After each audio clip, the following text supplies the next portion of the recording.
Isso no atributo divino, sem distorções. Aonde tem distorção, o amor vira submissão, o poder vira agressividade. E a terceira personalidade seria a serenidade. Na distorção ela vira retirada. Como eu falei, o amor e a submissão e a agressividade são dois extremos. E aí a pessoa cansa desse jogo. Agora eu vou pra cá, não deu certo. Agora eu vou pra lá, não deu certo. Ela não cura a dor, não tem coragem de olhar para a dor, criar uma musculatura emocional e curar, fica tentando as pseudo-soluções, as defesas. Então ela simplesmente se retira. Então a pessoa que escolhe a dor da pessoa que escolhe essa defesa principal é a rejeição. Eu não me sinto amada como pessoa, eu sou rejeitada. Então eu simplesmente eu amorteço os sentimentos.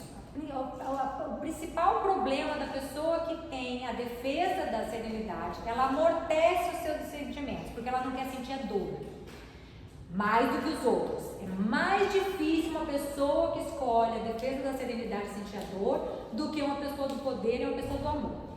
A pessoa do amor, ela extrapola, ela não sente a dor. É difícil de explicar. Ninguém sente a dor da forma correta. A pessoa do amor com submissão é muito emotiva. Então ela extrapola, faz drama, ela foge da dor real, porque parece que aquela dor que ela cria dói menos do que a dor real. A pessoa do poder já nem enxerga a dor.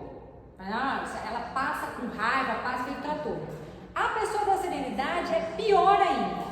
Aqui vai para retirar. Então ela amortece os sentimentos para não sentir a dor. O problema é que se você não sente a dor, você também não sente o prazer, porque você amortece os sentimentos. Então quanto mais zumbi é a pessoa, mais ela está na defesa da serenidade, na retirada, tá? Então ela cansou desse joguinho, forte, fraco, forte, fraco, forte, fraco, me retiro. Então, meus olhos. Significa fuga dos problemas, da vida, do risco, das dificuldades e decisões. Essa pessoa não tolera a dor, o sofrimento e a decepção. Como foge das dificuldades, afasta a realização. E como foge da dor, afasta a felicidade. Então ela pode não ter problemas, mas ela também não tem realizações. Amorteceu de um lado, amortece do outro. Pode não ter problemas entre aspas, que ela não enxerga. Talvez essa personalidade encontre alguns canais substitutos de vazão na expressão real do talento, na expressão do eu. Então, por exemplo, assim, a pessoa como eu falei, existem várias áreas, Então é muito comum a pessoa que escolhe a defesa da serenidade, ela se retira muito do contato, relacionamentos, amigos, parceiro, ou até, às vezes até casa, mas os dois são serenos, então são duas pessoas que não têm uma intimidade, e a vazão dela vai aonde? Para ter alguma realização, normalmente profissional. São grandes cientistas, descobridores de câncer, etc e tal, porque ele joga todo o prazer da vida numa área só, que normalmente é da expressão do profissional, já que tem muito medo dos relacionamentos. Mas se todas as outras emoções e anseios, necessidades e impulsos forem canalizados para essa única via de autoexpressão, a pessoa acaba fatalmente estagnando. Então vai ter uma hora que até essa própria vazão que vai bem, profissional, ela também estagna, porque precisa ter um conjunto de todo, não adianta ficar só numa área funcionando bem. Então ela acabará tendo uma sensação de vazio e falta de sentido, o que ela não entende, porque ela não acha que tem dor, não acha que tem problema, mas também não tem realização, fica nesse vazio. Então essas pessoas racionalizam o distanciamento dos sentimentos, o desapego e a falta de compromisso como mais elevada conquista espiritual. Grandes pessoas espiritual, muitas pessoas no mundo espiritual não são trabalhadas espiritualmente de verdade, porque há um conceito errado do que é espiritualidade. A pessoa acha que nós temos vários eus, como eu falei, né? Nós temos o eu idealizado, o eu superior, o eu inferior. Então todos nós temos eu superior. A pessoa que escolhe um caminho de espiritualidade ou religião, ela consegue se conectar com o melhor dela. O problema é que ela só fica com esse, ela anula todos os outros. E ela acredita que para seguir um caminho de espiritualidade, ela não pode olhar para as coisas, ela tem que relegar a parte negativa e feia dela. Se ela conseguisse se dividir e ficar só a parte boa, talvez ela tivesse sucesso, mas ela não consegue. Então, ficar negando os seus conflitos, vai chegar uma hora que vai estagnar. É muito importante na espiritualidade você olhar para o seu pior, olhar para as suas dores, o que é muito difícil. Então, normalmente as pessoas se enganam no caminho espiritual achando que estão acima de todos os problemas. E em alguns momentos, elas podem realmente não perceber que tem problemas, mas fatalmente, se ela estiver escondendo algo, vão aparecer crises que ela precisa olhar. Aonde que ela não se encaixa naquele eu idealizado de pessoa zen em que ela escolheu se proteger. André, aí que aparece aqueles casos que a gente tanto vê, né, de líderes espirituais. É triste. Existem muitas pessoas que são mau caráter mesmo. Ela escolheu o mal como uma meta. E ela se esconde no meio do bem. Esse é o pior. Eu falo que eu não tenho muito medo das pessoas que mostram garras e dentes. Porque o pior mal é aquele que se fantasia de pessoas boas. Mas muitos, a maioria realmente se engana. Elas realmente acham que estão acima do bem e do mal, e de repente vem um escândalo aí, e eu fico com uma compaixão porque eu sei como doído é para essa pessoa, quebrou a autoimagem idealizada dela, porque ela realmente tinha uma idealização espiritual muito grande, ela tinha boas motivações, mas se você não enxerga o que tem por trás, ela vai aparecer. Ou a gente evolui ou no amor ou na dor. A gente pode escolher evoluir no amor. Eu gosto de falar uma coisa também. Não é da aula de hoje, nós temos uma consciência que a gente chama no método de consciência falsa, consciência sobreposta. Ela mais atrapalha do que ajuda, ela não é a consciência real. Ela vem uma coisa muito de punição. Então eu tenho muito cuidado na hora de falar algumas verdades, porque toda verdade pode ser distorcida. E como a gente tem a consciência sobreposta muito forte, a gente acaba distorcendo a verdade. Então quando a gente fala assim, a gente pode evoluir pelo amor ou pela dor, né? Isso é uma verdade. E a gente acaba não escolhendo o amor, porque a gente é cômodo mesmo, e aí vem a dor. Aí vem essa consciência sobreposta e fala que isso é uma punição. Tá vendo? Agora você tá sofrendo porque não evoluiu pelo amor. Não é essa energia, gente. A gente precisa olhar a dor como um instrumento também de evolução, sem olhar com esse negócio vingativo e punitivo. Então, assim, graças a Deus que tem a dor, que vai corrigir a gente, que existe uma palestra, o sentido espiritual da crise, que eu já falei que se a gente for fazer outras, tem várias que eu posso fazer com vocês, para olhar a dor e a crise com outros olhos, sem esse lugar punitivo. Então, essas pessoas que acontecem, essas dores, essas crises, é por bem delas. Infelizmente precisou ser desse jeito, mas é por bem delas, senão elas iam errar infinitamente. Tá? Então, voltando para a nossa serenidade, então secretamente procura sentir-se superior aos outros, mas num plano ainda mais secreto, ela se sente perdida. Ela não pode admitir isso para ela mesma. Eu gosto de falar muito das qualidades, assim, o mal principal da pessoa da submissão. Deixa eu lembrar, peraí. O medo. Por incrível que pareça, as pessoas não acham que o medo é uma coisa negativa, né? Não vou receber mais uma palestra para mostrar o quanto o medo é algo extremamente negativo, porque em nome do medo, eu sou capaz de fazer qualquer coisa. É um mal muito grande.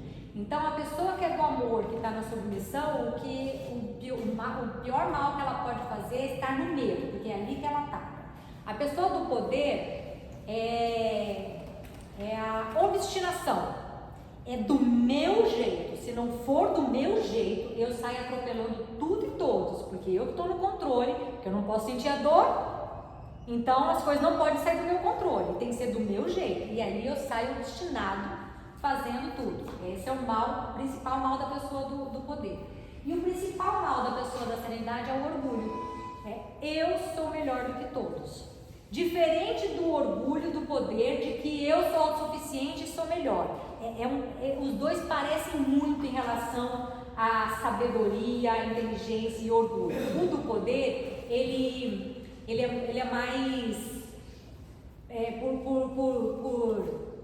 coisa própria mesmo. A vontade dele de ir atrás, a energia da pessoa do poder faz com que ela acredite que ela seja superior e está claro ali que é superior. A pessoa da serenidade, ela nem precisa provar para os outros. Ela simplesmente é. Eu simplesmente sou maior para você, assim. Eu não preciso... Minha cara de desdém vendo vocês sofrerem, uma pessoa da submissão fazendo drama, uma pessoa do amor, do poder, derrubando todo mundo. Ele olha e fala assim, esse povo, tudo tão desestruturado, só eu que sou uma pessoa realmente centrada. Então, assim, é um orgulho para ela mesma, não é muito para os outros. Tá? Então, esse é o pior mal da pessoa que tem essa defesa. Como toda pseudo-solução, toda defesa possui correntes saudáveis, há nesse tipo de personalidade uma parte que deseja expandir-se e viver a vida. Então, na parte da retirada, onde eu fui para a defesa, eu estou amortecendo os meus sentimentos, porque eu não quero sentir dor, mas eu tenho uma parte saudável que está indo no ritmo da vida, e essa parte quer se expandir, ela quer se realizar. Então, eu entro em conflito comigo mesmo. Uma parte minha quer se expandir e a outra parte fala, não faça isso, pelo amor de Deus, fica quieta aí. E como também há correntes da submissão e da agressividade. Porque lembra que eu falei que as pessoas não é só um, nós temos os três? Então, por mais que a pessoa esteja praticamente com os dois pés na retirada, uma parte dela está saudável e outras partes dela estão na submissão e na agressividade. Então você imagina o conflito de uma alma dessa que procura estar serena a todo custo, de uma forma falsa. A ironia é que nada poderia ser menos sereno do que esses movimentos internos conflitantes. Tudo isso dentro dela. E ela achando que tem o controle do que está passando por dentro dela. O entorpecimento cada vez maior de seus sentimentos muitas vezes leva ao desespero, pois ela anseia pelo que sente que a vida poderia ser. Esse mesmo entorpecimento levado ao extremo está a um passo da crueldade ativa e é assim um dos maiores potenciais do mal. O entorpecimento está a um passo da morte. Vivemos numa sociedade muito desigual em suas evoluções espirituais, Pessoas de bem, por mais que ainda a gente tenha muitos defeitos e que a gente cause muitos malefícios nas nossas relações, a grande maioria de nós tem uma boa vontade, são as pessoas de bem, mas nós temos pessoas nesse mundo muito cruéis, assassinos, estupradores, extremistas de todos os lados. Se você olhar como que eles chegaram nesse nível, é entorpecendo a dor. Então olha como é perigoso a gente não querer olhar para a nossa dor, porque eu vou entorpecendo e vou me sentindo morta. O entorpecimento está a um passo da morte. E para eu me sentir viva, dependendo da minha evolução espiritual, para eu me sentir viva, eu preciso de crueldade. Esse é o prazer das pessoas que precisam fazer os outros sofrerem, porque elas precisam se sentir vivas. É um desespero. Se você consegue olhar por trás de uma pessoa dessa, o quanto ela é infeliz, e lógico, também atrapalha muito a nossa vida, mas dentro de um caminho como esse, que a gente quer conhecer como que a gente molda o nosso destino, se a gente encontra com uma pessoa dessa, eu tenho que entender onde foi que eu atraí isso no meu campo. Então, de novo, não vamos entrar no medo de achar que nós estamos feito folhas ao vento, que no meio desse caos há uma ordem cuidando de tudo. Nada que nos acontece é por acaso. Mas só para vocês verem o quanto que a gente entorpecer as nossas dores é muito mal. As pessoas mais cruéis, elas são apenas pessoas muito feridas e não têm tem consciência da própria ferida interna. E a serenidade na sua completude, que está junto com amor, poder e serenidade, significa estar em sintonia com a onda da vida, com os fluxos e refluxos do tempo. Então, se uma hora ela está com raiva, ela vai sentir raiva. Se uma hora ela está triste, ela vai sentir triste. Se uma hora ela vai se doar para o outro, vai ser amorosa. Uma hora ela vai colocar limite e falar, oh, daqui você não passa. Então, ela consegue fazer esses dois movimentos de uma forma igual. A serenidade faz parte do conjunto, sem ser a retirada, sem ser a defesa, né? A serenidade mesmo. Não lutar contra o que existe e sim utilizar tudo que se tem em uma dada situação. A ação quando a ação é indicada e a aceitação quando isso é o certo. Também há palestras que falam das forças masculinas e femininas, que é a ação e a aceitação, que precisa de um certo equilíbrio, que não quer dizer mulheres têm princípio masculino e feminino, homens têm princípio masculino e feminino, não é homem e mulher, são princípios. Tá? Então, às vezes a gente precisa atuar no princípio masculino e às vezes se retirar. Então, num caminho como esse, que depois com o tempo, se a gente for ficando num grupo menor e daqui a pouco as pessoas vão sentindo mais vontade de trazer as suas questões emocionais, vocês vão ver que não existe certo e errado. Às vezes, para uma pessoa, naquele momento, o certo é ela dizer não. Para essa mesma pessoa, num outro momento, talvez o movimento que a alma dela esteja pedindo é assim, tá bom, eu faço. Então, num ela colocou limite, no outro ela se doou.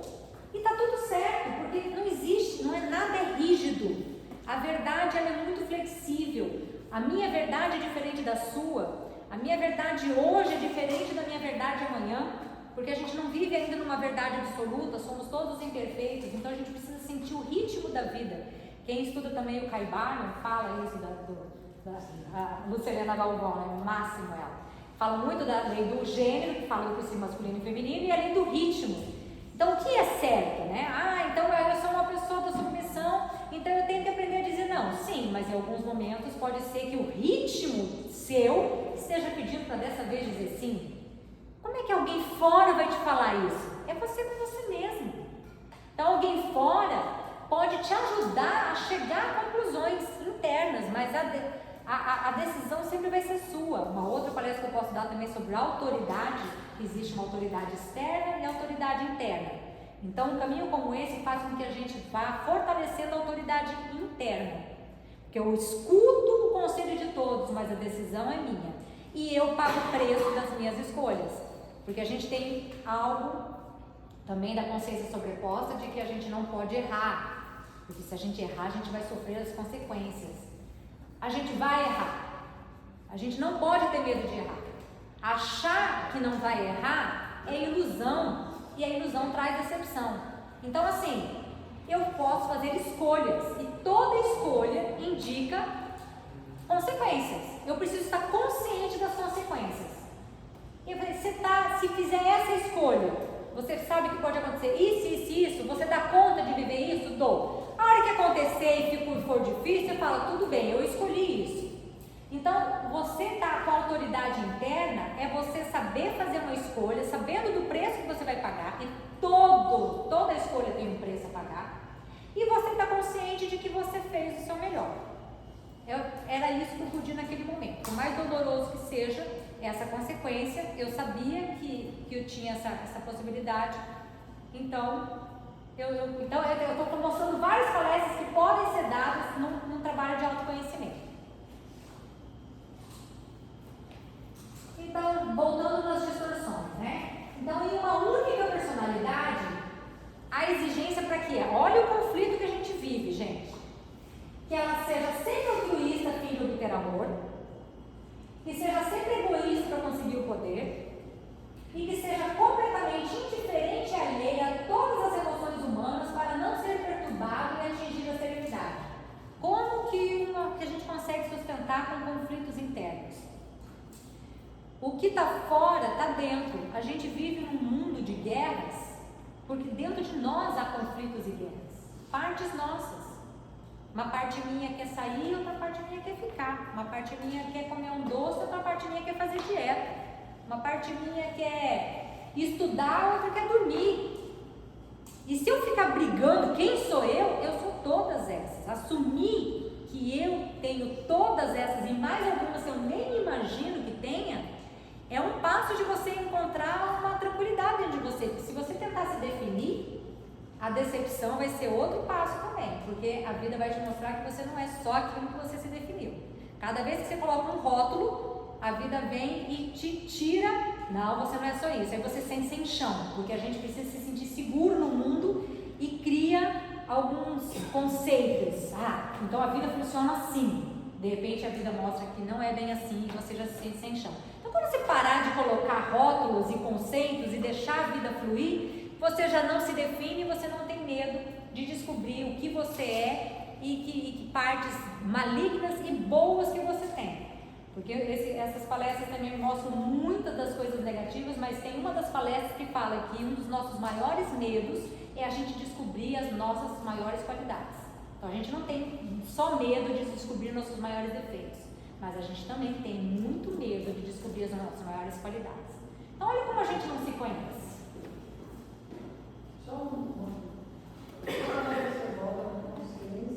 Sobreposta. É uma palestra bem complexa mesmo, mas eu gosto muito de falar dela. Nós temos uma consciência real, a consciência divina. Mesmo sem acreditar em Deus, eu tenho um ser dentro de mim que sabe o certo e errado, a ética, é a consciência real. O problema, e essa consciência real, ela nos ajuda a tomar o caminho certo. Certo? Então assim, se eu fiz algo que eu considero errado, a minha consciência real vai me cobrar. Mas o nível de cobrança dessa consciência real, ela é amorosa. A gente não tem noção do que é uma consciência real, porque a nossa humanidade não sabe o que é uma autoridade externa bondosa. A gente tem uma autoridade externa, ou ela é muito indulgente, ou ela é castradora. Então essa consciência acaba sendo uma mistura da autoridade interna. O que eu posso, o que eu não posso. E eu vou andando no mundo falando, se eu fizer isso errado, eu vou sofrer as consequências. Essa é a consciência falsa. Eu chamo de sobreposta falsa. A consciência real é só você chegando nessa autoridade interna para você perceber o quanto que ela é amorosa, mas ao mesmo tempo profunda para cobrar o seu melhor. Mas normalmente não é a consciência real que a gente escuta.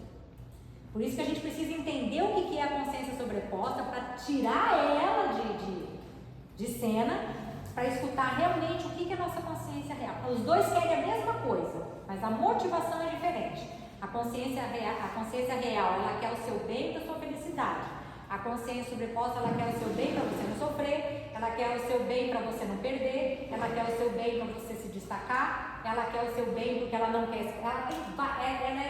Ela é um instrumento do eu inferior, com boas intenções também. Então não é algo muito fácil de ensinar. Inclusive nos meus grupos, normalmente precisam vir muitos exemplos para a pessoa começar a entender o que é consciência sobreposta. Mas como eu tenho uma consciência sobreposta muito forte, a gente ensina aquilo que é pra gente, né? E eu tenho uma espiritualidade muito grande, eu passei muitos anos da minha vida, muito assim, eu não posso fazer isso, não posso fazer isso, eu percebi o quanto isso me castrou e me limitou. E eu precisei aprender a me rebelar contra essas ordens externas e não ter medo de errar e perceber que o erro junto com as consequências é algo que é humano e as consequências é algo que eu consigo dar conta de sustentar, e nesse lugar eu sou mais livre, mais feliz do que se eu ficar presa na consciência sobreposta de não poder errar. Aquela parábola do filho pródigo, não vou contar aqui porque é enorme, né, mas para quem conhece, né, um menino vai, são dois irmãos, um pega a fortuna, vai lá, faz tudo de errado, é o eu inferior dito. Faz tudo errado, se arrepende, levanta, volta. Você também dá uma outra palestra essa palavra. E aí ela termina ali, porque aos nossos olhos a gente acha que o que ficou foi o irmão bonzinho. Só que aí hoje em dia as pessoas estão começando a perceber que o que ficou, ele não teve coragem de enfrentar o pai e de fazer a descoberta dele. Ele ficou por medo, tanto é que na parábola ele nunca está dentro da casa do pai.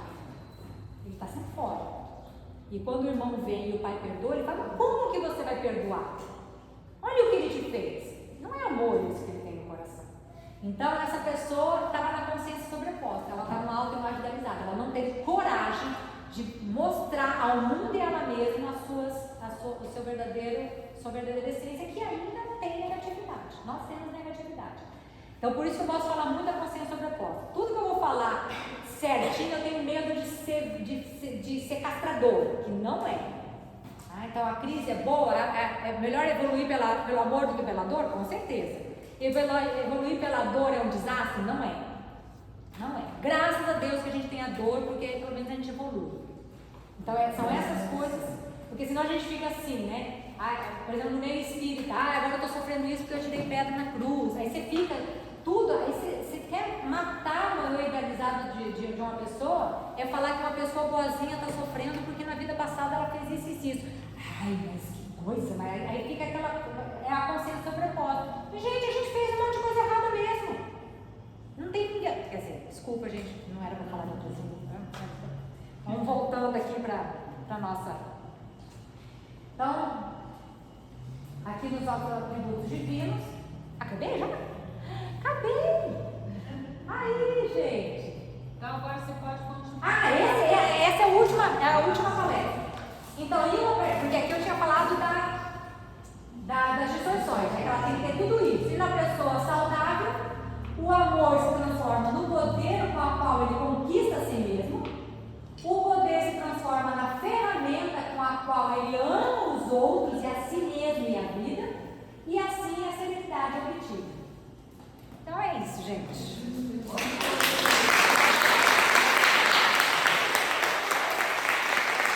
Deixa eu voltar aqui para fazer as perguntas.